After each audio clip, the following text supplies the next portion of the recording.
ओम सभी को नमस्ते। मंत्रोच्चारण। ओम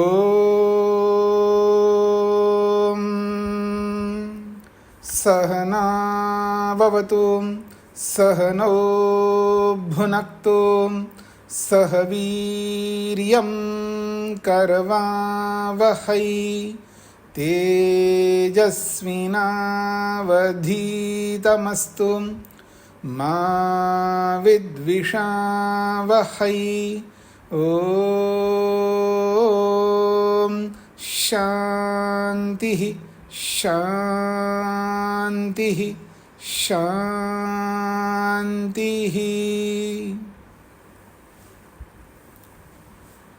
वैशेषिक दर्शन की कक्षा संख्या 18 है।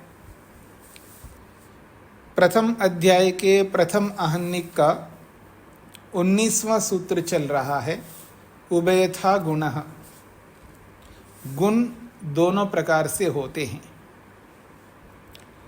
पिछले 18वें सूत्र में स्पष्ट किया था कि द्रव्य, गुण और कर्म, इन तीनों का द्रव्य जो है समान रूप से कारण बनता है और वो है समवायी कारण। अब इस 19वें सूत्र में कहा जा रहा है कि उभयथा गुणा, ये जो गुण हैं वो दोनों प्रकार से कारण बनता है, अर्थात कहीं कारण बनता है और कहीं नहीं बनता, ऐसा आप कह सकते हो।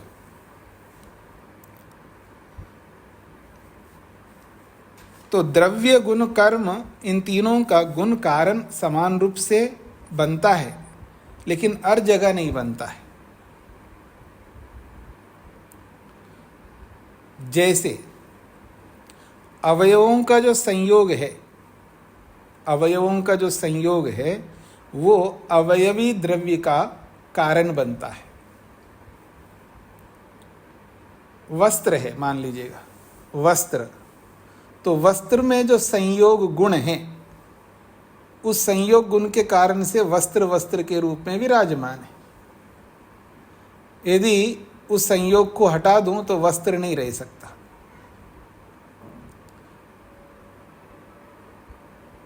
तो संयोग जो है द्रव्य का कारण बन रहा है। कौन सा कारण? गुण है, इसलिए असमवायी कारण बन रहा है।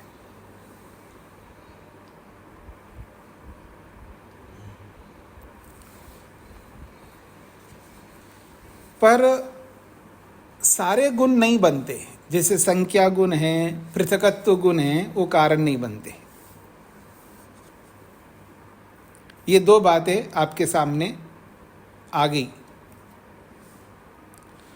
अब अवक्षेपनादि कर्मणो कारणम, पृष्ठ संख्या 23 पर यहीं से पाठ आगे बढ़ना है कि नीचे से तीसरी पंक्ति है, अवक्षेपनादि कर्मणो कारणम। अवक्षेपनादि कर्मणः कारणम। जो अवक्षेपन कर्म होता है, अवक्षेपन का मतलब है नीचे आने का कर्म। तो जो नीचे आने का कर्म होता है, उस कर्म में गुण जो है कारण बन रहा है। हाँ जी, वो न्यूटन का जो फर्स्ट लॉ है, जहाँ से तैयार हुआ था, जो एप्पल है, सेब है, जो ऊपर से नीचे गिर रहा है, नीचे क्यों गिर रहा है जी? एक तो गुरुत्वाकर्षण शक्ति है नीचे, इसलिए वो नीचे आ रहा है। गुरुत्वाकर्षण शक्ति हो तो भी नहीं आ सकता,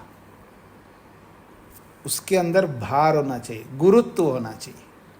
तो यहां पर कहा जा रहा है गुरुत्वादि गुणो भवति। अवक्षेपन कर्म का गुरुत्वादि गुण जो है ये कारण होता है, यानी गुरुत्व कारण बनता है।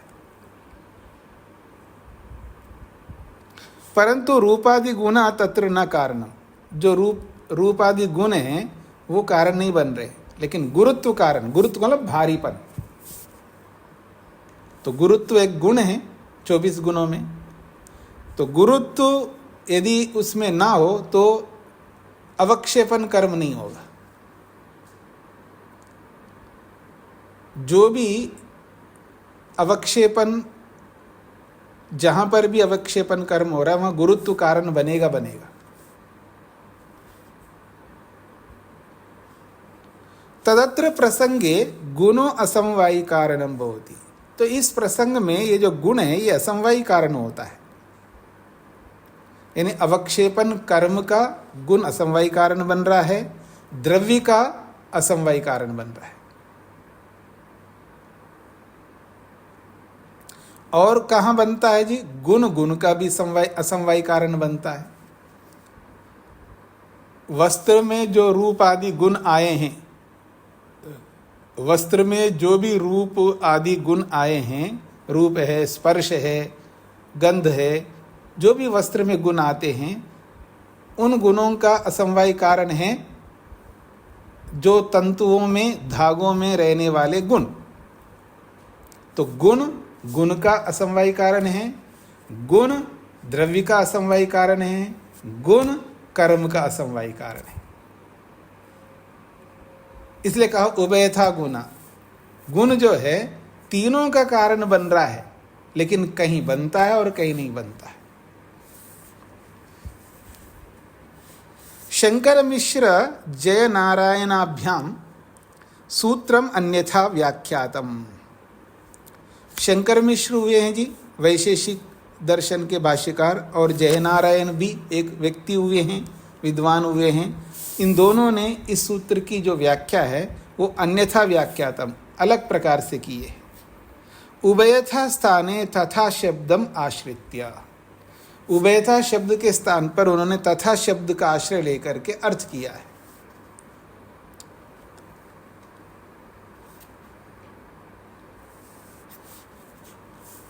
ये उभयथा गुना पूरा हो गया जी। इसमें किसी कोई बात पूछनी है तो पूछ सकते हैं, नहीं तो मैं आगे बढ़ूंगा, अगले सूत्र पे जा रहा हूं। हाँ जी, भूदेव जी। नमस्ते स्वामी जी। ये बात स्पष्ट नहीं हुई कि अविक्षेपणादि कर्मणों कारणम गुरुत्वादि गुणो भवति। मैं ये जानना चाह रहा हूँ कि कर्म तो एक क्रिया मात्र है, उसमें गुरुत्वादि गुण कैसे संभव है? वो तो द्रव्य का गुण माना जाएगा ना। नहीं, आप क्या समझ रहे हैं? अवक्षेपनादि कर्मणः कारणम गुरुत्वादि गुणः। हाँ, इसका हिंदी में क्या अर्थ समझ रहे हैं आप?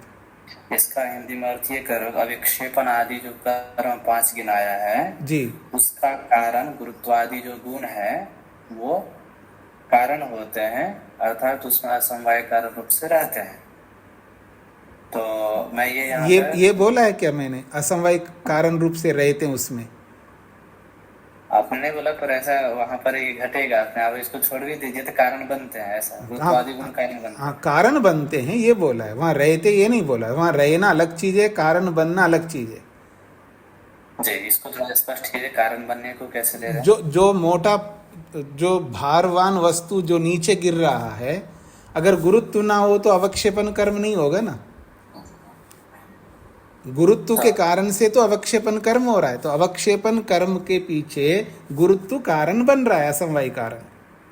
जी, मतलब आपका अभिप्राय मैं ये समझ पा रहा हूँ कि एक भिन्न द्रव्य है जिसमें गुरुत्व गुण है, वो एक ऊपर से जो क्रिया आने वाली है उसको ये अपने तरफ खींच रहा है। उस गुरुत्व गुण के कारण उस क्रिया को खींच रहा है अपनी तरफ, कर्म को। कौन कर्म को खींच रहा है? जैसे फल है, सेब है, वृक्ष में लगा है, उसको नीचे गिरना है तो पृथ्वी पर गिरे तो गुरुत्वाकर्षण बल के कारण या गुरुत्व जो है उसको खींच रहा है। तो हम पृथ्वी में उस क्रिया को गुण मान के खींचे या उस कर्म का ही सीधा? नहीं, आपको थोड़ा साइंस समझना है। यहाँ सारे कारण नहीं बताए जा रहे, यहाँ ये बताया जा रहा है कि जो नीचे गिरने की क्रिया हो रही है उसको अवक्षेपन क्रिया कहते हैं। तो अवक्षेपन क्रिया किस कारण से हो रही है, तो उसका एक कारण बताया है कि गुरुत्व ना हो तो नीचे आने की क्रिया नहीं होती है। अगर वो जो गुरुत्व है, वो गुरुत्व के बिना नीचे नहीं आ सकती कोई वस्तु, ये कहना चाह रहे हैं। जी, तो उसमें कारण को किस प्रकार से आप घटा रहे हैं, कैसा कारण माना जाए? कैसा कारण माना? 3 प्रकार कारण बताए ना तो उन्होंने, तो उनमें से असमवाय कौन कारण है, असमवाय कारण है। जी, अब आप कौन सा कारण समझ करके प्रश्न पर कर रहे हैं? हाँ, ठीक है, इतना ही समझना तो स्पष्ट हुआ। जी, ये हो गया। रश्मि जी को क्या कहना है?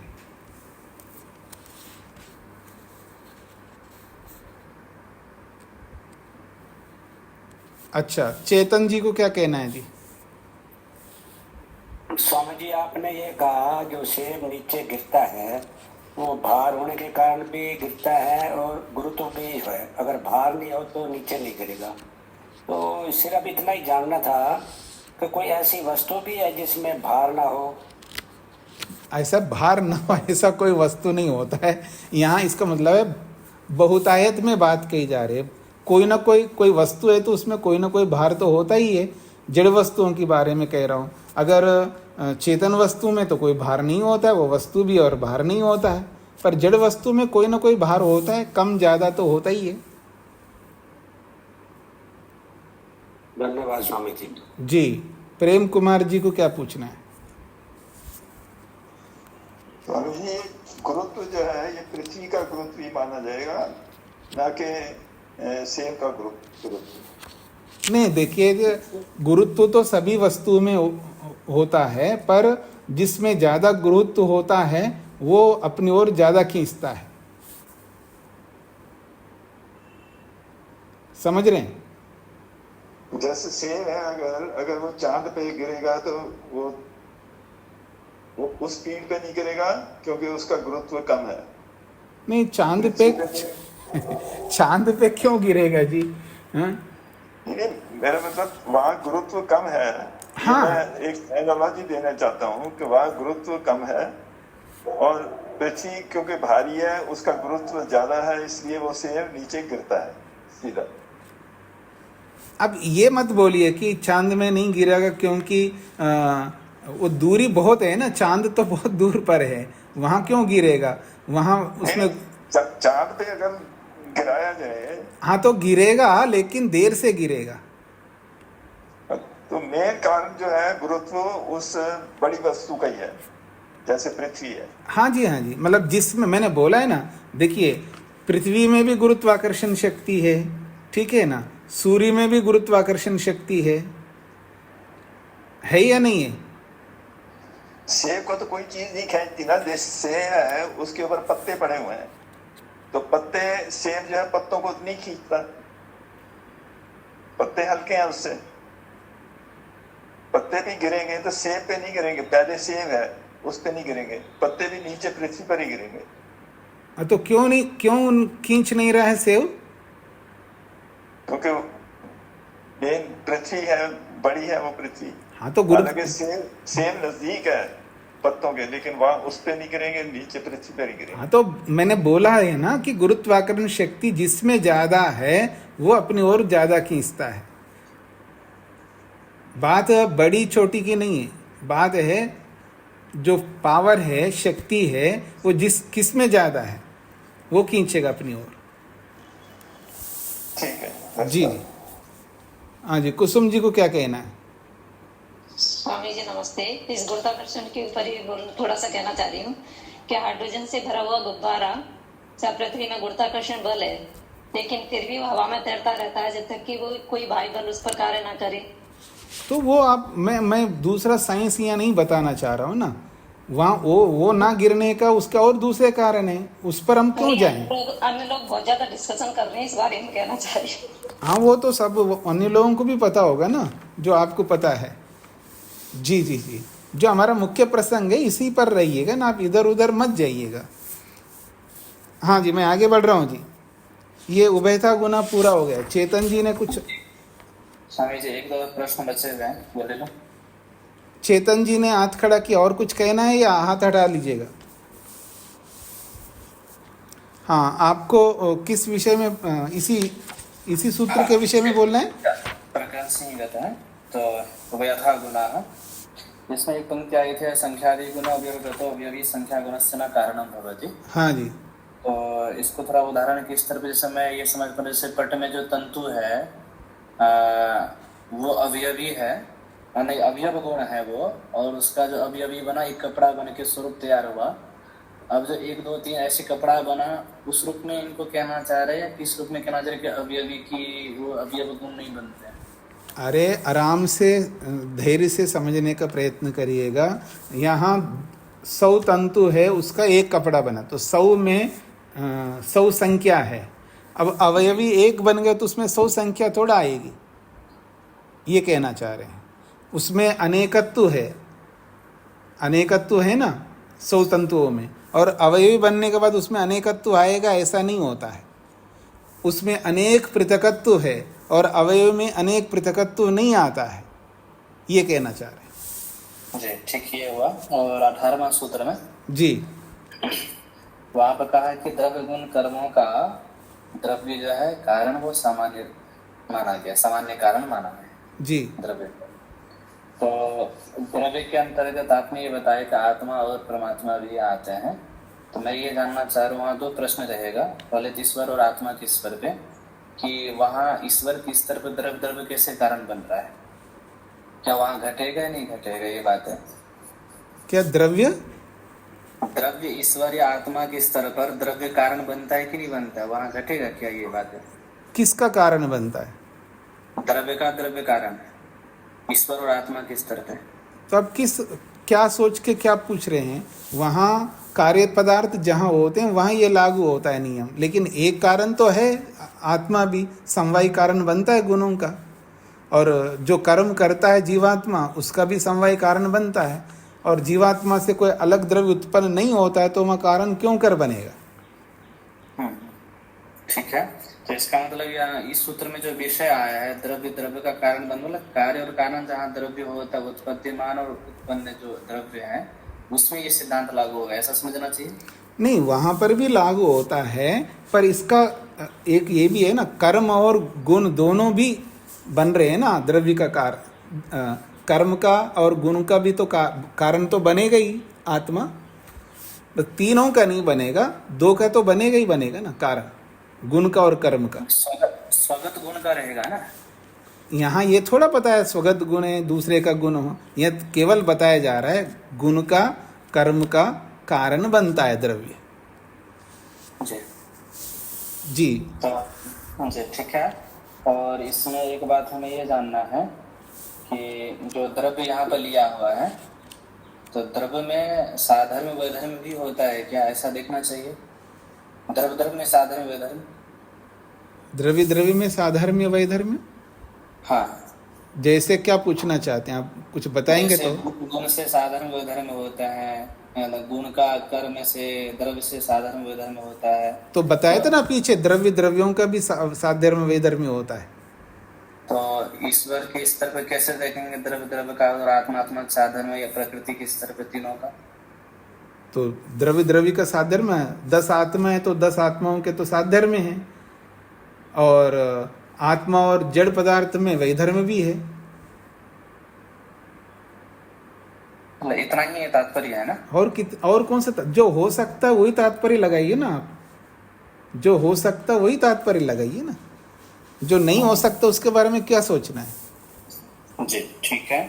और यथा गुणा में यहाँ पे एक और बात मैं जानना चाह रहा हूँ, अवक्षेपण किन्होंने बता दिया गुरुत्वादि गुण है, विक्षेपण में क्या लेंगे, प्रसारण में क्या लेंगे, आकुंचन में क्या गुण मानेंगे?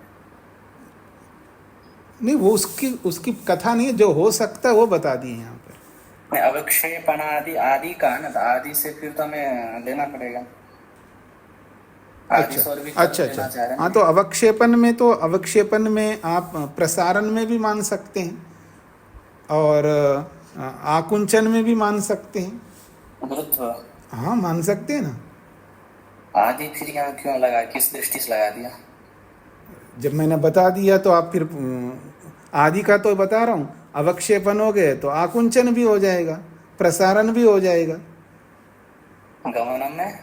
गमनम में भी हो सकता है, जहाँ लागू हो सकता है वहाँ भी हो जाएगा। जी ठीक है। आदि शब्द में क्रिया हमें बता दी, लेकिन गुरुत्व आदि भी आदि ग्रहण के, वहाँ से आदि क्या लेंगे? गुरुत्व आदि में, गुरुत्व के बाद में आदि में आप द्रवत्व भी ले सकते हैं। कर्म में ये त्रिकोण, हाँ, द्रवत्व भी मतलब कर्म में रहेगा ऐसा? नहीं, द्रवत्व कारण बन रहा है। अगर अवक्षेपण कर्म हो रहा है, कहीं गमन क्रिया हो रही है, तो वहां द्रवत्व भी एक कारण होता है। तो पांचों क्रियाओं का आपने अभी बताया कि एक ही गुण मानेंगे, फिर यहाँ पर आदि भी शब्द लगा रहे हो, तो स्पष्ट नहीं, गुरुत्व के बाद आदि में द्रवत्व ले लीजिएगा। जैसे गुरुत्व कारण बनता है कर्म का, तो द्रवत्व भी कारण होता है। ठीक है, अभी तो मैं इतना ही आपके बात लेकर आगे बढ़ता हूँ और विचार करूंगा, तो फिर जो हाँ, होगा तो मैं आपको ठीक है, ठीक है। हाँ, आभा जी को क्या कहना है? प्रणाम स्वामी जी। जी अभी जो भूदेव जी ने प्रश्न पूछा था ना, जी, उसी से ये आया कि द्रव्य द्रव्य का कारण बनता है। इसका ये अर्थ हुआ कि हर जो द्रव्य है उसका कोई ना कोई कारण द्रव्य है। ठीक है, यहाँ तक ये समझ ठीक है? नहीं, द्रव्य तो उसका कोई ना कोई कारण द्रव्य है, ऐसा सब जगह लागू नहीं होता ना, आत्मा में नहीं लागू होता है। हाँ, वही प्रश्न था उनका कि आत्मा और ईश्वर जो कि द्रव्य हम मानते हैं, जी जी, तो उनका कारण द्रव्य क्या होगा? तो फिर कुछ द्रव्य ऐसे हैं जिनका कोई कारण द्रव्य नहीं है, जी ऐसा है? जी। Okay, thank you. हाँ जी, प्रेम सागर जी को क्या पूछना है? स्वामी जी नमस्ते जी। ये जो चर्चा चल रही है ना विषय भूदेव जी के प्रश्न पे, एक ही लाइन में तो जितने भी भौतिक पदार्थ है ना, उनमें सब गुरुत्व आकर्षण शक्ति वजह से वो क्रिया भी कर रहे हैं, और जब उनकी क्रियाओं को देखते भिन्न भिन्न चीजें उसमें आके देखिए प्रेम जी, और प्रेम जी के लिए भी बोलूँगा, औरों के लिए भी। अब जो लोग प्रश्न करते उन पर उनका समाधान करने का आप लोगों का काम नहीं है, इसको यहीं रोकिएगा, हम पाठ को आगे बढ़ाते, ठीक है ना? जो आपका स्वयं का पाठ के विषय में कोई प्रश्न हो तो आप प्रश्न कर सकते हैं, नहीं तो ये ऐसे ही प्रश्नोत्तर में समय चला जाएगा, मुख्य पाठ रह जाएगा। मैं आगे बढ़ रहा हूँ जी। कर्म विषय खलु उच्यते, कर्म के विषय में बताया जाता है।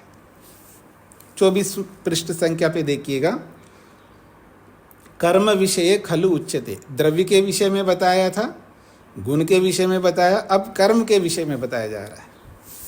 संयोग विभाग वेगानाम कर्म समानम, संयोग, विभाग और वेग, इन तीनों का कर्म समान रूप से कारण बनता है। संयोग की उत्पत्ति में, विभाग की उत्पत्ति में और वेग की उत्पत्ति में कर्म समान रूप से कारण बनता है।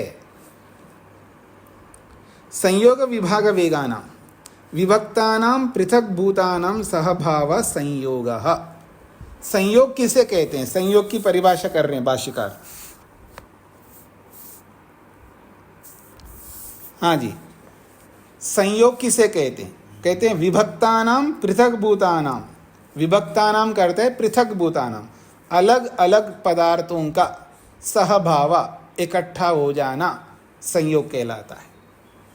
जो पहले से अलग अलग हैं, तो अलग अलग वस्तुओं का एकत्रित हो जाना, जुड़ जाना, इसको संयोग कहते हैं। तो विभक्तानाम पृथक भूतानाम, जो विभक्त है अर्थात पृथक भूत है, अर्थात अलग अलग है, जो अलग अलग वस्तुओं का सहभाव, एक साथ मिल जाना, इसको संयोग कहते हैं। अब इसका उल्टा कर दीजिएगा, संयुक्तानाम पृथक भावो विभागा, जो जुड़े हुए हैं, संयुक्तानाम पदार्थानाम, जो संयोग को प्राप्त हुए, जो जुड़े हुए पदार्थ हैं, उनका पृथक भाव, अलग हो जाना, विभाग कहलाता है। ये संयोग और विभाग की परिभाषा होगी।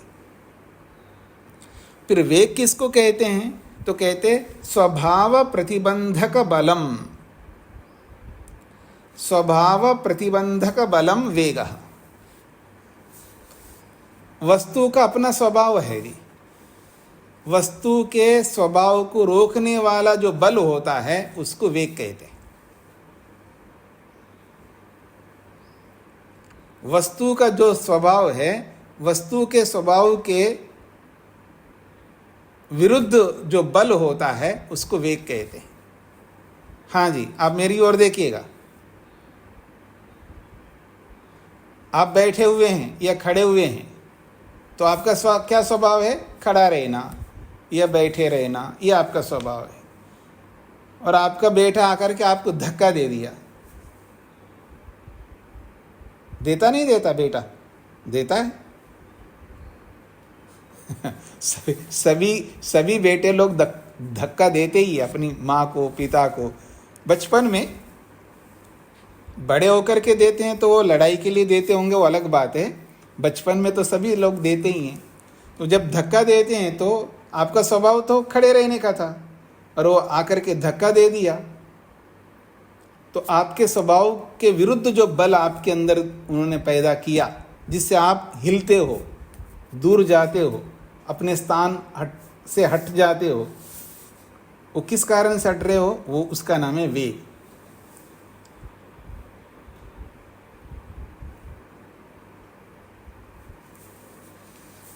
तो यहां पर ये कहा जा रहा है स्वभाव प्रतिबंधक बलम, स्वभाव को रोकने, प्रतिबंधक कहते हैं रोकने वाला, स्वभाव को रोकने वाला जो बल होता है उसको वेग कहते हैं, जिसको आप फोर्स कहते हो। एशाम, इन तीनों का, एशाम इन तीनों का, अर्थात संयोग का, विभाग का और वेग का। एशाम इन तीनों का कर्म समानम, कर्म खलु समानम कारणम भवति, कर्म जो है समान रूप से इन तीनों का कारण बनता है। तच्च तेषाम साधर्म्यम, उस कर्म का उन तीनों के साथ में समानता है, साधर्म्य है। अर्थात कर्म समान रूप से वेग को, समान रूप से विभाग को, समान रूप से वेग, संयोग को, विभाग को और वेग को, इन तीनों को समान रूप से उत्पन्न करने वाला कर्म है। कर्म ही संयोगम विभागम वेगम जनयति, उसी बात को स्पष्ट कर दिया भाष्यकार ने। कर्म ही संयोग को उत्पन्न करता है, विभाग को उत्पन्न करता है और वेग को उत्पन्न करता है। अब इसमें अंतर क्या है तीनों में? तो कहते संयोग विभागौ तु खलु अनेक द्रव्येषु भवतः, पर ये जो संयोग और विभाग जो होता है वो अनेक द्रव्यों में होता है। यथा, जैसे कि पटोत्पत्तये तंतुषु संयोगम, जब वस्त्र की उत्पत्ति में संयोग जो होता है वो संयोग अनेक द्रव्यों में हो रहा है। अनेक द्रव्य का मतलब है वस्त्र जो बनता है वो अनेक द्रव्यों से बनता है। अनेक धागे हैं ना, मान लो उदाहरण के लिए 1,00,000 धागे हैं। अब 1,00,000 धागे अलग अलग द्रव्य हैं, तो अनेक द्रव्य हैं। एक धागा अलग है, दूसरी धागा अलग है, तीसरी अलग है, ऐसे अनेक धागे हैं। तो अनेक धागों के अंदर जो संयोग हो रहा है वो संयोग अनेक धागों में रहता है, तो अनेक द्रव्यों में संयोग होता है। जब विभाग होगा तो अनेक द्रव्यों में विभाग होगा, ये इसका तात्पर्य है। तो इसलिए कह रहे हैं यथा पटोत्पत्तये, पट कहते हैं वस्त्र को, वस्त्र की उत्पत्ति में तंतुषु संयोगम, तंतुओं में, धागों में संयोग होता है। विदारणाया, उसी कपड़े को विदारण कर लो, विभाग कर लो, तो विभागम जनयति, कर्म उसमें विभाग को उत्पन्न करता है, और विभाग भी अनेक द्रव्यों में हो रहा है। परंतु वेगम एकस्मिन्नेव द्रव्ये जनयति, परंतु कर्म वेग को उत्पन्न करता है तो एक ही द्रव्य में ही उत्पन्न कर सकता है। परंतु वेगम एकस्मिन्नेव द्रव्ये जनयति, वेग को तो एक ही द्रव्य में उत्पन्न करता है कर्म, अनेक द्रव्यों में उत्पन्न नहीं कर सकता।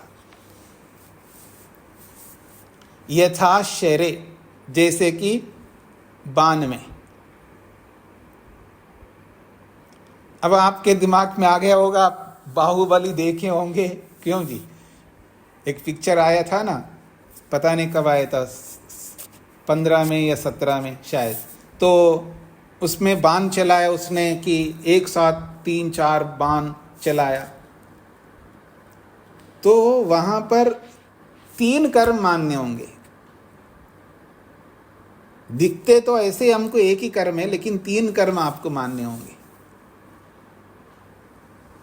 क्योंकि कर्म का सिद्धांत आपके सामने रहना चाहिए। इसलिए आप लोगों को अब भ्रांति में नहीं आ सकते। आप लोग भ्रांति में वो आएगा जो कर्म की परिभाषा नहीं जानता हो। एक द्रव्यम अगुणम संयोग विभागेषु अनपेक्ष कारणम इति कर्म लक्षणम, पूरी परिभाषा मैंने बोल दिया आपके सामने। तो इसलिए परिभाषाओं को हमेशा याद रखिएगा। इसका शॉर्टकट बता दूं जी, क्योंकि आपके दिमाग में हमेशा शॉर्टकट रहता है ना, तो सूत्र याद कर लो। यदि आप सूत्र याद कर लेंगे तो सूत्र को समझ करके याद करना। एक द्रव्यम का मतलब समझ लेना, अगुणम का मतलब समझ लेना, संयोग विभागेषु अनपेक्ष कारणम, इसको समझ लेना। तो सूत्र को समझ करके मन में रखोगे तो एक बार सूत्र बोलते आपको उसका मीनिंग आपके सामने आ जाएगा। नहीं तो लंबा याद रखना पड़ेगा आपको कि एक द्रव्यम कर्म हमेशा एक ही द्रव्य में रहता है, एक कर्म अनेक द्रव्यों में नहीं रहता है, इतना याद रखना पड़ेगा आपको। अगुणम कर्म में गुण नहीं रहता है, कर्म गुण को कभी धारण नहीं करता है। विस्तार से आपको याद रखना पड़ेगा। हिंदी में तो आपको बहुत अनेक वाक्यों को याद रखना पड़ेगा। अगर आप सूत्र याद रखेंगे तो बस एक सूत्र को याद रखना है।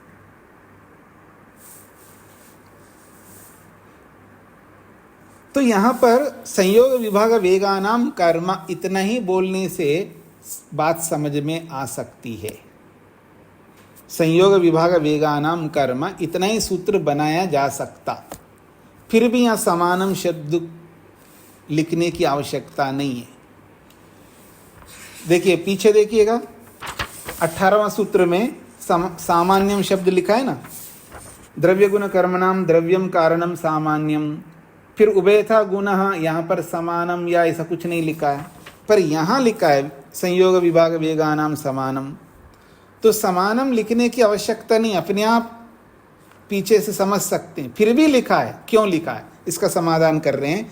पुनः समानम इति शब्दोपादानम, पुनः समानम इति शब्दोपादानम, अर्थात आवश्यकता ना होने पर भी फिर भी समानम इस शब्द का जो ग्रहण किया इस सूत्र में, क्यों ग्रहण किया, तो कह रहे हैं पूर्व सूत्र गता गुण विषय का सामान्यस्य उभयथात्वं विकल्पम वारयितुम। कोई ना कोई एक प्रयोजन बताना होता है।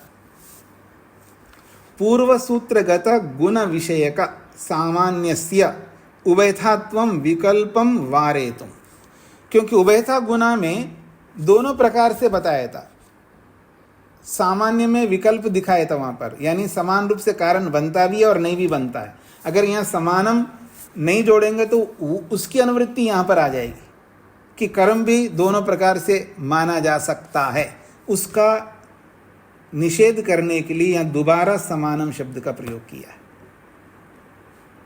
पता नहीं आपको समझ में आया नहीं आया, मतलब भाषा संबंधी विषय ये संस्कृत भाषा को समझने वाले, व्याकरण को समझने वाले इसको बहुत सरलता से समझ सकते हैं। अगर आपको ये बात समझ में नहीं है तो छोड़ो, ये आपके लिए इतना आवश्यक नहीं है। जो समझ गए हैं उसके लिए कोई बात ही नहीं। जो नहीं समझ में आ रहा है ना, ये समानम क्यों जोड़ा है यहाँ पर, क्योंकि पिछले सूत्र में समानम में विकल्प दिखाया था। अगर वो विकल्प को हटाना है उसके लिए समानम शब्द को जोड़ा है। अगर यहाँ नहीं जोड़ेंगे तो यहाँ पर भी विकल्प का ग्रहण होता, वो विकल्प का ग्रहण ना हो इसलिए जानबूझ करके समानम शब्द को यहाँ ग्रहण किया है। अब समझ में आ गए जी? आभा जी,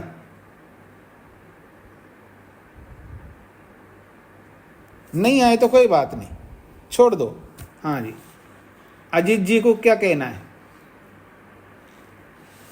स्वामी जी नमस्ते जी जी।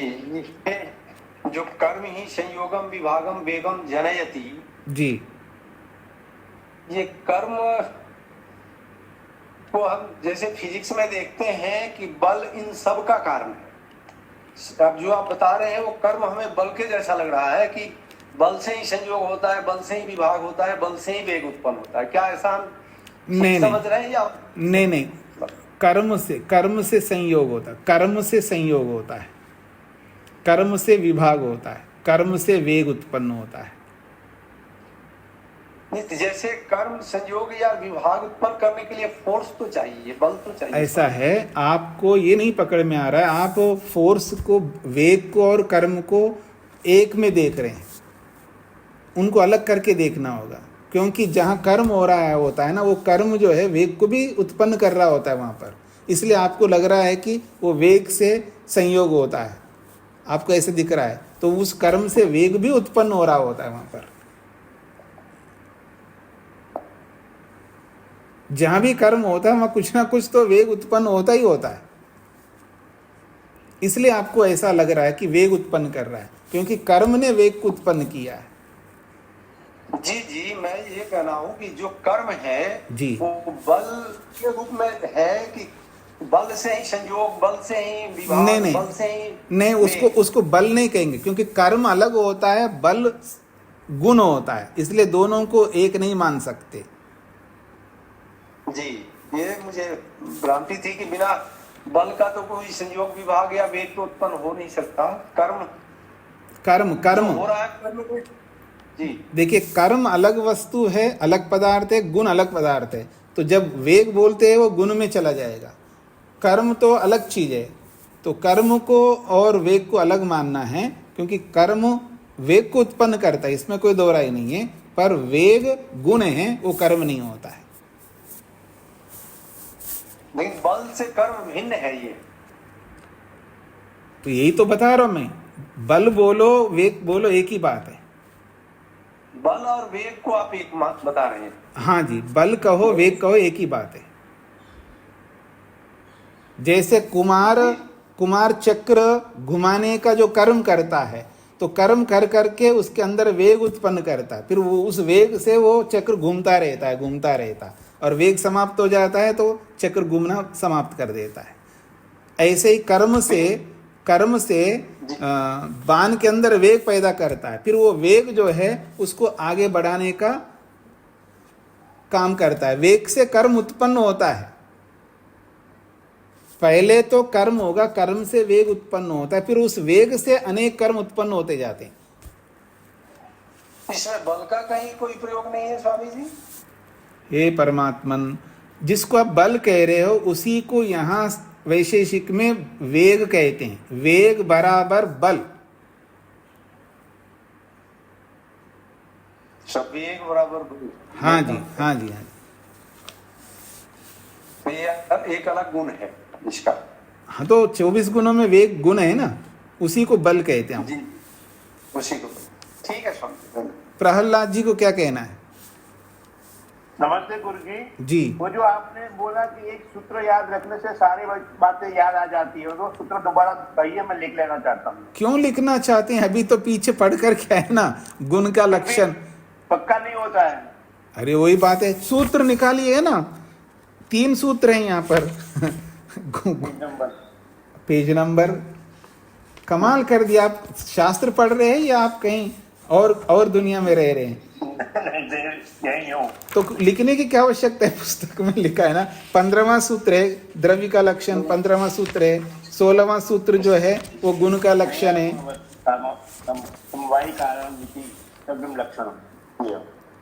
तो 15वां, 16वां, 17वां ये 3 सूत्र हैं द्रव्य गुण और कर्म के लक्षणों को बताने वाले, इनको याद रखिएगा। जी जी, समझ में आ गया। धन्यवाद। शेखर जी को क्या पूछना है? जी प्रणाम स्वामी जी। जी स्वामी जी, हम वस्त्र को द्रव्य लेते हैं जी, और उसी में विभाग देखते हैं वस्त्र के। जी वस्त्र के 2 विभाग, संख्या गुण 1 से 2 हो गया मान लो। जी, तो विभाग तो हम उसको विभाग एक ही द्रव्य में कह सकते हैं। मतलब जब लग हम वस्त्र को एक द्रव्य मान रहे हैं, नहीं, आपको ये समझना है। लेके जाते हैं हम। देखिए, आप जो कहना चाहते हैं उसको मैं स्पष्ट कर रहा हूं कि जब एक वस्त्र के दो टुकड़े कर दिए तो विभाग गुण उत्पन्न होता है, ठीक है ना। वो विभाग गुण दोनों टुकड़ों में रहेगा, एक में नहीं रहता, ये कहना चाह रहे। जैसे संयोग है, वो संयोग एक गुण है, वो संयोग गुण उत्पन्न हुआ है, वो संयोग गुण एक में संयोग गुण नहीं रहते। जैसे दो हाथों को मिला दिया, संयोग है। अब ये संयोग दो हाथों में है या एक ही हाथ में है? दोनों में, दोनों हाथों में। हाँ, यही कहना चाह रहे हैं। जब संयोग अनेक में रहता है तो विभाग भी अनेक में रहता है, ये कहना चाह रहे हैं। जी जी जी स्वामी जी। हाँ जी, अरुण जी को क्या पूछना है? हाँ स्वामी जी नमस्ते जी। स्वामी जी, आपने बताया कि वेग भी जो है 24 प्रकार के जो गुण हैं उनमें आता है जी, लेकिन 24 प्रकार के जो भेद हैं उनमें तो वेग कहीं दिखाई नहीं दिया। नहीं, वहाँ आपने भाष्य में नहीं देखा है। कुछ प्रसिद्ध गुण बताए हैं, उनको गिनाए नहीं, उनको अलग से पढ़ा है चकार से। अच्छा। हाँ जी, हाँ जी, एक बार निकालिए, मैं अभी बता देता हूँ आपको। गुण के लक्षण में जी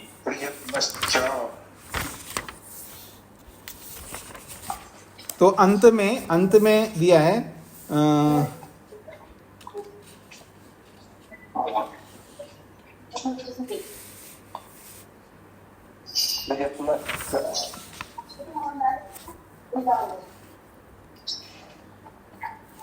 नहीं, यहाँ पर 16वां सूत्र नहीं है, ये जो पीछे हमने जो 24 गुण गिनाए ना, सूत्र संख्या 6 है। सूत्र संख्या 6 पे देखिएगा, पेज नंबर 9 है। पेज नंबर 10, 9 है ना, संस्कृत में देख रहा हूं मैं।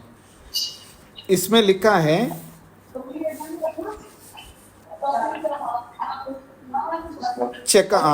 अंत में लिखा है प्रयत्नाश्च गुना वाग इंद्रिय शरीर व्यवहार।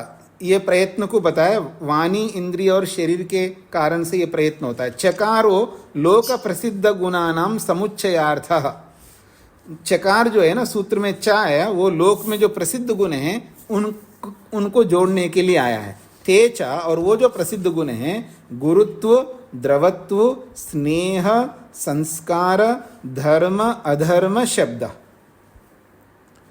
तो गुरुत्व 1 हो गया, द्रवत्व 2 हो गया, स्नेह 3 हो गया, संस्कार 4, धर्म 5, अधर्म 6, शब्द 7। ये 7 गुण हैं।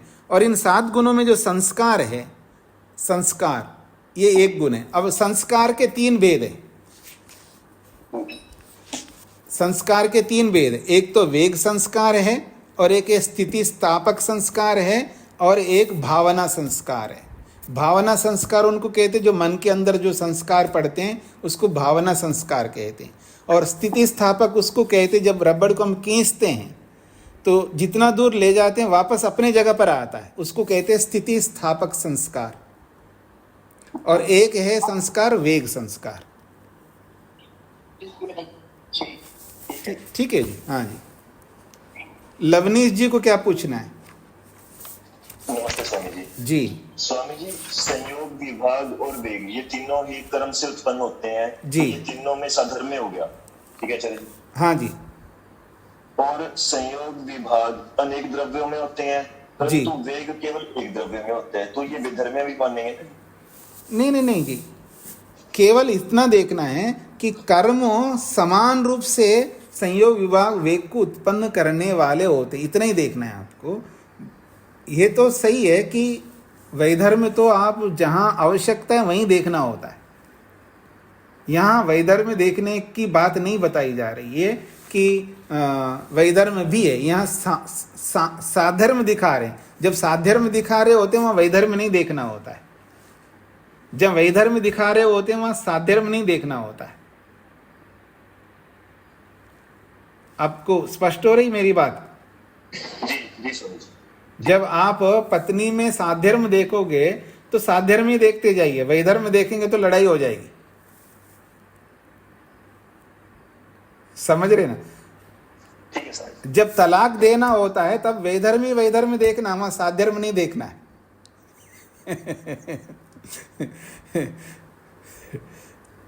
मतलब आप लोग अन्यथा मत समझिएगा, मैं उदाहरण तो मेरे को देना पड़ेगा ना, ऐसे आसानी से समझ में आता है व्यक्ति को। हम नहीं दे रहे हैं तलाक, लेकिन देने वाले देते हैं ना, जहाँ भी देने वाले दे रहे हैं।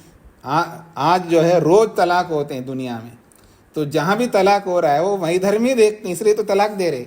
सात धर्म देखते तो कोई तलाक नहीं दे सकता। इस तरह देख लीजिएगा आप, ठीक है जी। जी जी जी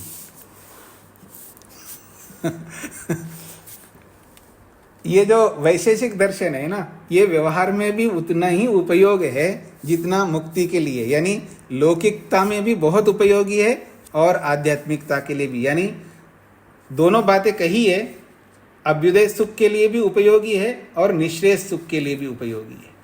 ये लगाना हमको आना चाहिए। हाँ जी, अब मैं आगे बढ़ूं या नहीं बढ़ूं, क्या पूछना है आपको भूदेव जी?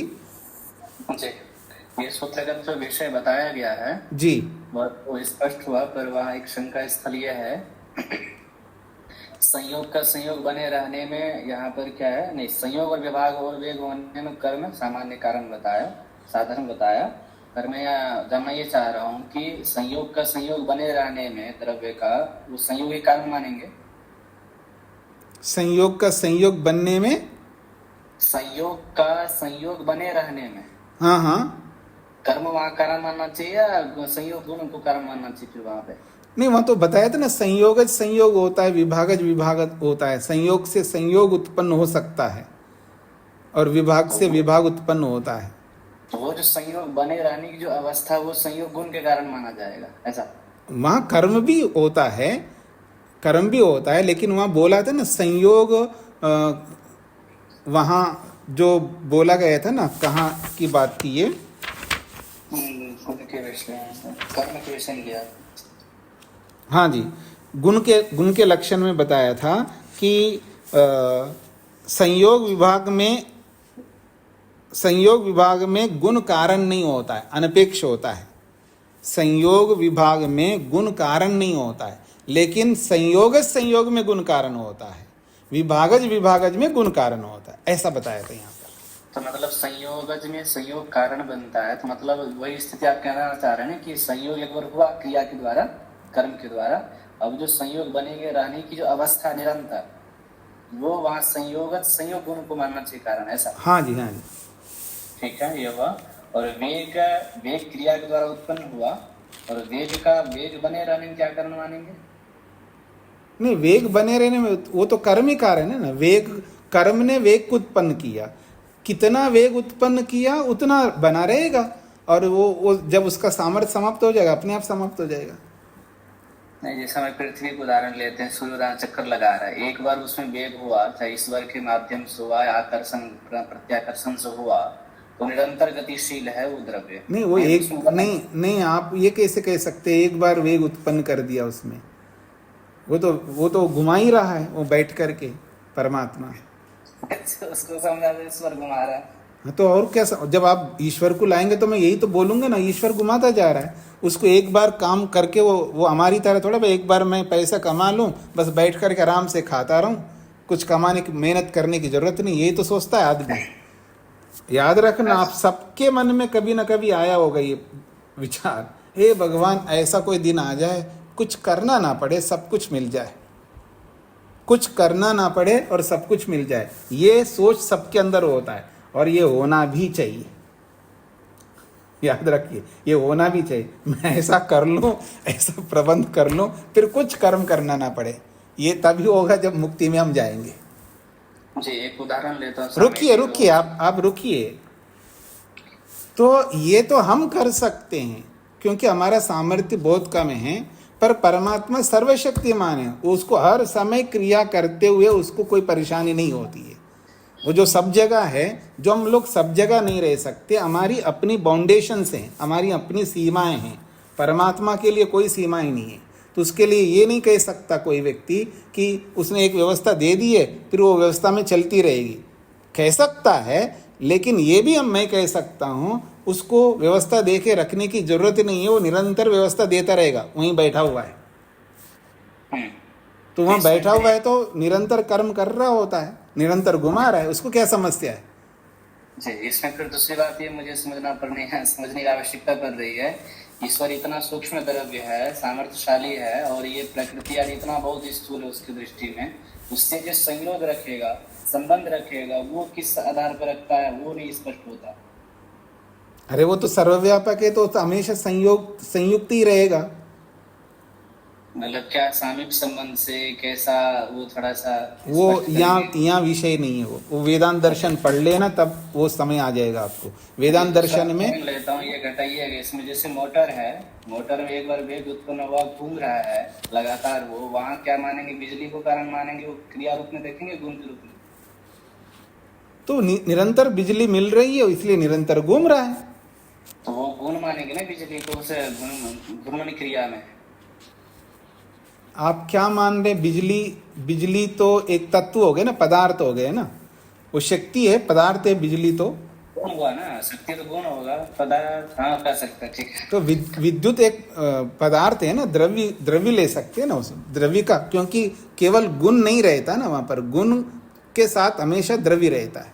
ये अलग बात है, हमको दिखाई नहीं दे रहा है वो द्रव्य, पर वहां द्रव्य के साथ ही तो गुण रहेगा ना। तो वो गुण ही मानेंगे ना, जो बिजली वहां पर द्रव्य के साथ संयुक्त होकर निरंतर गति दे रहा है उस मोटर को। हाँ, आप यूं समझ लीजिएगा, वहाँ निरंतर कर्म वहाँ हो रहा है, उस बिजली के द्वारा किए जाने वाले कर्म से वहाँ मोटर घूम रहा है। तो फिर यहाँ पर बताए कि वेगानम कर्म सामानम, तो इसको कैसे उसी स्तर पर घटाए? तो वहाँ कर्म तो उत्पन्न कर रहा है ना वो बिजली, कर्म से, तो बिजली के कर्म से तो उसमें वेग उत्पन्न हो रहा है। लेकिन ये तो नहीं कहा वेग को गुण भी उत्पन्न करता है। हाँ जी, वेग को वेग नामक गुण उत्पन्न करता है, ये तो नहीं कहा, कर्म का है यहाँ तो समानम। आप समझे नहीं है ना, जहां भी संयोग को उत्पन्न कर रहा है, कर्म उत्पन्न कर रहा है ना। जैसे कर्म संयोग को उत्पन्न कर रहा है, कर्म विभाग को उत्पन्न कर रहा है, ऐसे कर्म जो है वेग को उत्पन्न कर रहा है। ठीक है, इसको यहीं रखता हूँ। एक पंक्ति आई, नहीं यहीं रखना नहीं है, यहीं रखना नहीं, दूसरों को भ्रांति हो जाएगी। तो वहां बिजली के कर्म से ही तो वेग उत्पन्न हो रहा है। जैसे कर्म स्वतंत्र थोड़ा रहता है, जहां कर्म हो रहा है तो द्रव्याश्रित रहेगा ना कर्म। जहां भी कर्म होगा, जहां कर्म संयोग को उत्पन्न कर रहा है, केवल कर्म अलग स्वतंत्र रूप से किसी संयोग को थोड़ा उत्पन्न करेगा। कर्म स्वतंत्र रूप से कोई विभाग को उत्पन्न नहीं करता, कर्म स्वतंत्र रूप से वेग को उत्पन्न नहीं करता, वो द्रव्याश्रित होकर के ही उत्पन्न करता है। तो वहां पर भी द्रव्याश्रित होकर के ही वेग को उत्पन्न कर रहा है कर्म बिजली में। जी, एक पंक्ति है जब जी, उसको स्पष्ट करना चाह रहा हूँ। समाने शब्दोपादान पूर्व सूत्रगत गुण विषय सामान्यों तो यथात्वं विकल्पम वारयितुम एतद् ग्रहणं वर्तते। तो ऐसा इन्होंने बताया कि अगर यहाँ समान ग्रहण नहीं करते तो ऊपर से निवृत्ति आ सकती थी, जो कि अलक्षण हो सकता था सूत्र जो है। उसको निवारण करने के लिए समानन पढ़ा। ठीक ऐसे ही मैं आपसे जानना चाह रहा हूँ, 18वां सूत्र में कहा द्रव्य गुण कर्मणाम द्रव्यम कारण सामान्य। द्रव्य कहने से कारण द्रव्य और कार्य द्रव्य दोनों लिए गए हैं। तो अभी आपने बताया था कि वहां पर जहाँ घट सकते वहां घटाना, लेकिन सूत्रों से ऐसा निकल के नहीं आ रहा है कि हम ईश्वर द्रव्य में कारण द्रव्य होता है या नहीं होता, उस सूत्र से स्पष्ट नहीं हो रहा है। तो वहां ऐसा क्यों ग्रहण किया? नहीं, आप रुकिएगा। आप शास्त्र तो पढ़े होंगे लगते, लेकिन व्यापक रूप से समझने का प्रयत्न करना। जो सिद्धांत जहां लागू होता है वहीं लेंगे, यहाँ लागू होता वहां भी लागू होना चाहिए, ऐसा कोई नियम नहीं है। कहीं जहां लागू होंगे तो वहीं लागू करेंगे। जबरदस्ती क्यों लागू करवाना चाहते? जहां लागू हो ही नहीं सकता ईश्वर में, जीवात्मा में, तो वहां जबरदस्ती क्यों लागू करवाना चाह रहे हो? मैं तो उस शब्दों को लेकर के जा रहा हूँ कि नहीं शब्द इन्होंने पढ़ा है, तो वहां नहीं पढ़ेंगे तो ये दोष आ जाएगा। मैंने कहा वो असंभव था। नहीं, आप समझे नहीं। वहाँ समानम इसलिए वहां पढ़ा है, वहाँ समानम नहीं पढ़ेंगे। द्रव्य गुण कर्मणाम द्रव्यम कारणम, अब इतना ही पढ़े हैं, और समानम तो पढ़ा ही नहीं है, तो आप ले नहीं सकते। वहां पर क्या है? द्रव्य गुण कर्मणाम द्रव्यम कारणम, क्या वो तो बताना पड़ेगा ना। कारणम कर्म भवति। नहीं, आप अपनी ओर से नहीं बोल सकते। यहाँ वो अर्थ नहीं निकलेगा, समानम नहीं पढ़ेंगे। प्रारंभ में निकल रही है। अरे आप प्रारंभ में आप द्रव्य गुण कर्मणाम द्रव्यम कारणम भवति तो लिख सकते, समानम नहीं अध्यार नहीं कर सकते आप। तो आपको व्याकरण को भी समझना पड़ेगा पूरी तरह व्यापक रूप से। वहां अध्यार भवती आता है, विद्यते आता है, वर्तते आता है, समानम नहीं आ सकता वहां पर। जैसे व्याख्यान आपने किया ना वहां पर कि ऐसे ऐसे संभव नहीं, ऐसे यहाँ व्याख्यान करके भी संभव हो सकता था। नहीं, आप ऐसा है जो सरलता से जो समानम शब्द पढ़ करके ग्रहण हो सकता है, वहाँ उसको क्लिष्ट बना करके फिर नाक को यूं पकड़ने की वजह से यूं पकड़वाना आप चाहते हो, वो नहीं चलता है, वो सरल प्रक्रिया नहीं है। ठीक है जी, काफी भ्रांति हो जाती है। नहीं होगा, आपको व्यर्थ भ्रांति हो रही है, ऐसा नहीं करना है। अनावश्यक बातों को नहीं लेना है, हमको वही लेना है जो हो सकता है। तो समय वैसे समाप्त हो रहा है। नरेंद्र जी को क्या पूछना है? स्वामी जी ओम जी। स्वामी जी, ये तीसरी पंक्ति में एक बार बता दीजिए, संयोग विभागो तू, ये वाली भाष्य में। संयोग विभागो तू खलु अनेक द्रव्येषु भवता। संयोग और विभाग ये अनेक द्रव्यों में होते हैं। यथा, जैसे कि पटोत्पत्तये, वस्त्र की उत्पत्ति में, तंतुषु अनेक धागों में संयोगम, संयोग होता है। संयोग अनेक धागों में होता है। और विधारणाय, और उन्हीं तंतुओं को अलग करने के, विधारणाय अलग करने के लिए विभागम, विभाग होता है। तो विभाग को भी वही कर्म उत्पन्न कर रहा है और संयोग को भी वही उत्पन्न कर रहा है। अनेक द्रव्यों में संयोग को उत्पन्न कर रहा है कर्म। अनेक विभागों के लिए कर्म अनेक विभागों को उत्पन्न कर रहा है, अनेक संयोग को उत्पन्न कर रहा है। अनेक द्रव्यों में संयोग को उत्पन्न कर रहा है और अनेक द्रव्यों में विभाग को उत्पन्न कर रहा है। तो संयोग विभाग के लिए तो अनेक द्रव्यों की आवश्यकता पड़ती है, ये बात कही गई यहाँ पर। परंतु वेगम एकस्मिन् एव द्रव्ये जनयति, वेग को तो एक ही द्रव्य में उत्पन्न करता है कर्म। कर्म एक द्रव्य में वेग को उत्पन्न करता है, लेकिन संयोग एक द्रव्य में उत्पन्न नहीं करता है। संयोग तो अनेक द्रव्यों में उत्पन्न होता है, विभाग भी अनेक द्रव्यों में उत्पन्न होता है, ये बात कही है। ठीक है जी, धन्यवाद जी। हाँ जी, और किसी कुछ पूछना? आभा जी को क्या पूछना है? स्वामी जी, आपने अभी कुछ कहा कि जैसे सिद्धांत है जो जहां घटित होता है वहीं घटाना है जी। पर सिद्धांत की परिभाषा क्या हुई? सिद्धांत का अर्थ जहां तक मुझे लगता है ये होता है कि सभी सिचुएशंस में वो एप्लीकेबल है, तभी वो सिद्धांत बनता है ना? नहीं, ऐसा नहीं। आपको न्याय दर्शन भी पढ़ना है तो न्याय दर्शन में 3 प्रकार के सिद्धांत बताए। सर्वतंत्र सिद्धांत, सर्वतंत्र सिद्धांत होता है वो सब जगह लागू होता है, ठीक है। और एक सिद्धांत बताया है वहाँ पर प्रतितंत्र सिद्धांत। प्रतितंत्र सिद्धांत उसको कहते हैं, इस शास्त्र के सिद्धांत इसी शास्त्र में लागू होंगे, दूसरे शास्त्रों में नहीं लागू होंगे, उसको प्रतितंत्र सिद्धांत कहते हैं। ऐसे कई सिद्धांत होते हैं। तो शास्त्रकार जब सिद्धांत बनाता है तो वो अलग अलग दृष्टिकोण से सिद्धांत बनाता है। तो उन सारे सिद्धांतों को ध्यान में रख करके हमें इनको देखना होता है। इसलिए कहा जाता है हमें अनेक शास्त्र पढ़ना होता है। 2-4 शास्त्र पढ़ करके हम विषय को विहंगम रूप से, व्यापक रूप से समझ नहीं पाते। ऋषियों ने यही कहा है कि एक शास्त्र पढ़ करके कोई भी पारंगत नहीं बन सकता है, उसको अनेक शास्त्र पढ़ने पड़ते हैं, तब जाकर के वो अनेक शास्त्रों के सिद्धांतों को समझ करके जो सिद्धांत जहाँ लागू होता है उसको वहीं लागू करता है, हर जगह लागू नहीं कर सकता है। ठीक है जी। तो समय पूरा हो रहा है जी, इसको यहीं पर विराम देता हूँ।